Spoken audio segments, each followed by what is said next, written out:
Sen ne istiyorsun? Tamam abla.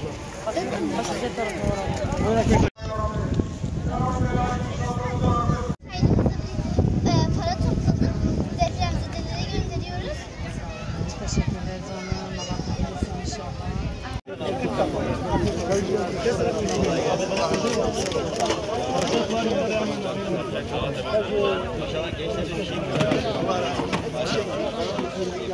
Nusaybin Umut Kervanı olarak burada bir kermes düzenliyoruz. Halkımızın kendi imkanlarıyla hazırladıkları yemekleri getirdi. Biz de bunların satışını yapıp deprem bölgesindeki kardeşlerimize yardım elini uzatmaya çalışıyoruz. Burada katkısı olan tüm herkesten, kardeşlerimizden, Nusaybin halkından desteklerine dolayı teşekkür ederiz.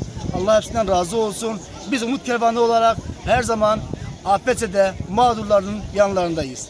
Allah razı olsun.